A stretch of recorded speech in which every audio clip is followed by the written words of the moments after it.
Welcome, curious learners. Have you ever noticed how an electric fan becomes warm when running for long? This happens because the electrical energy supplied by the battery or electric source is partially transformed into heat. Today, we're diving into the heating effect of electric current, a fascinating phenomenon that impacts many everyday devices like electric heaters and irons. Imagine inside a cell or battery. A chemical reaction is continuously working to create a potential difference, or voltage, across its terminals. This voltage pushes electrons to flow as current through the circuit. Some of this electrical energy powers the gadgets, for instance, spinning fan blades. However, not all energy is used directly. Some of it converts into heat when current flows through resistors. This process is what we call the heating effect of electric current. Get ready to explore how this heat is generated, its scientific foundation, and real-life applications. Let's embark on this journey to unravel one of electricity's most useful effects. Let's explore how electrical energy from a source gets converted into heat within a circuit. Suppose a current, pronounced current, denoted by I, travels through a resistor with resistance, resistance, R, and the voltage, voltage, across it is V. The work done by the electric source in time t to push charge Q is equal to V multiplied by Q. Power, explained as the rate at which energy is transferred, is then power equals voltage times current, written mathematically as P equals V times I, shown in equation 11.19 on your screen. Think of this like pushing a cart uphill. The voltage is the effort per unit charge, and the current is how many charges are moving per second. Multiplying these gives you the power, or the total effort used each second. The electrical energy supplied doesn't just vanish. It turns into heat energy inside resistors, making them warm. Pause for 20 seconds and think. If the voltage or the current increases, what happens to the power generated in the circuit? Will it increase, decrease, or stay the same? I'll explain after your thinking time. Now let's see what happens to the energy supplied by the source during time t. This energy is given by power multiplied by time, or V times I times t.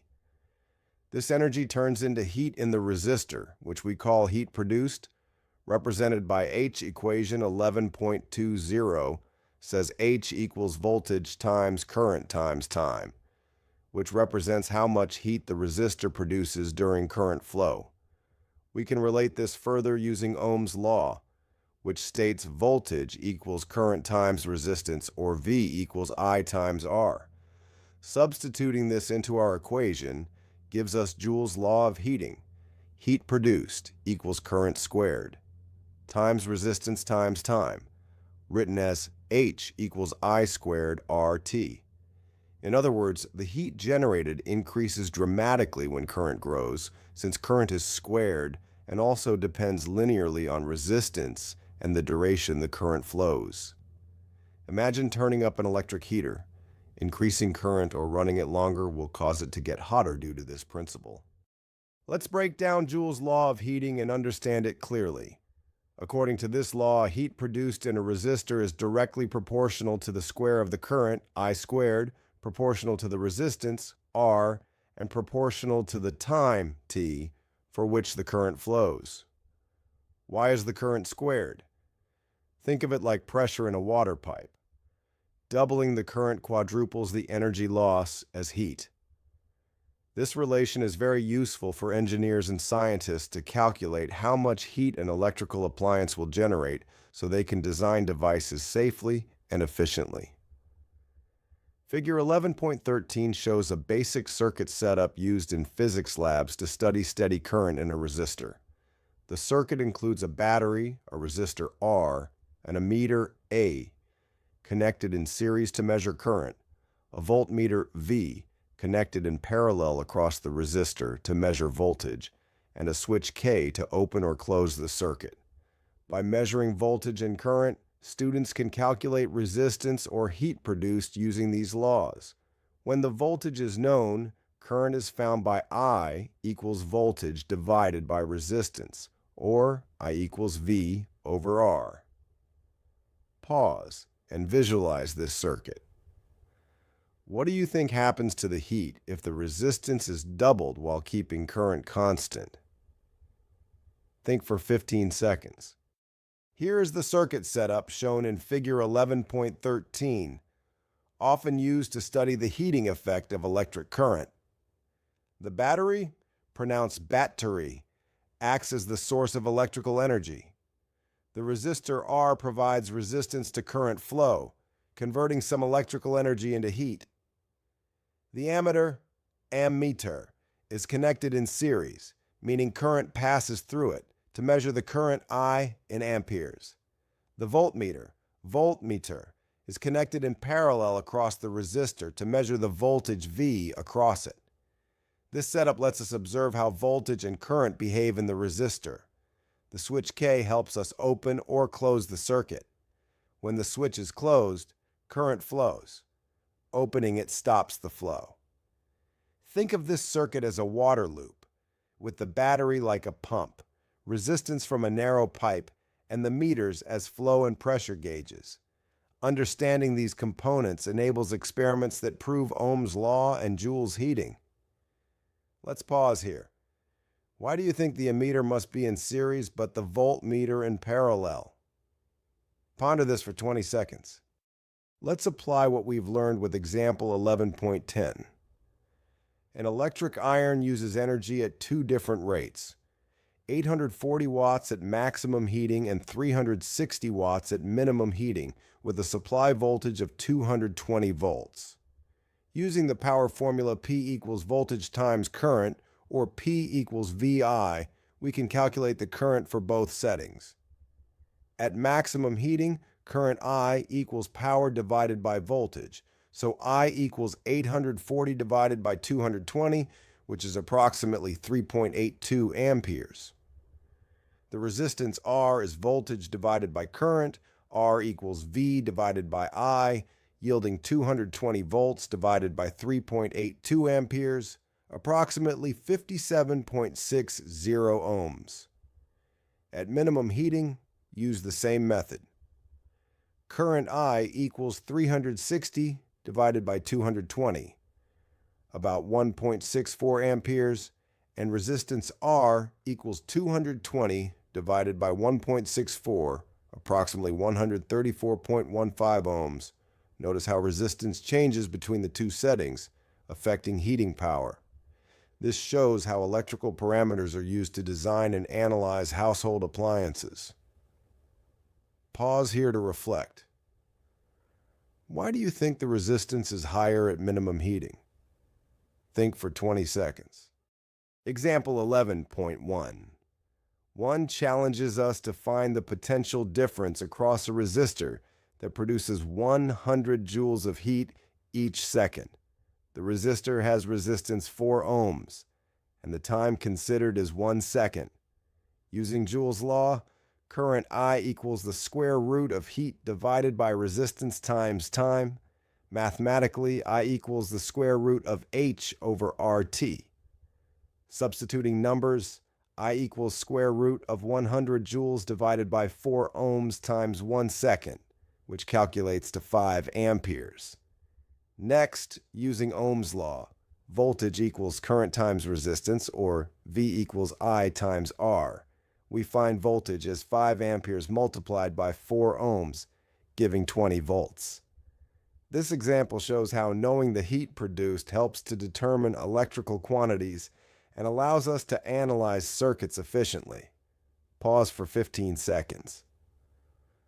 What would happen to the voltage if resistance increased but heat and time stayed the same? Imagine the effect. The heating effect of electric current powers many devices we use daily. Think about the electric iron, toaster, kettle, and electric heaters.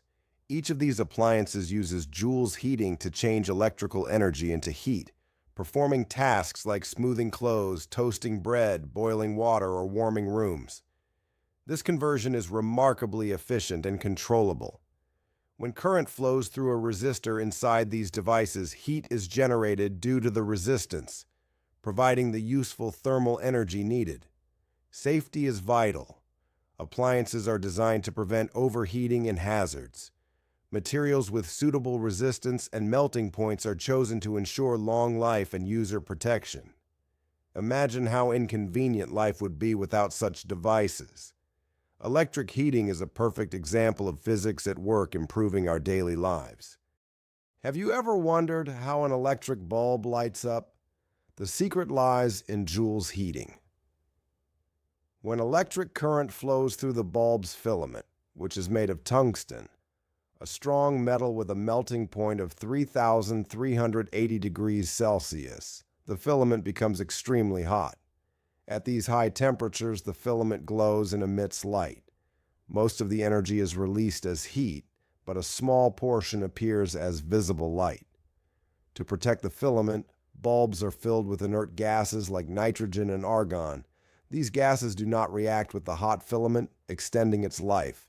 So the glowing filament is a beautiful example of the heating effect of electric current, turning into light energy that illuminates our rooms every day. Let's pause for 15 seconds.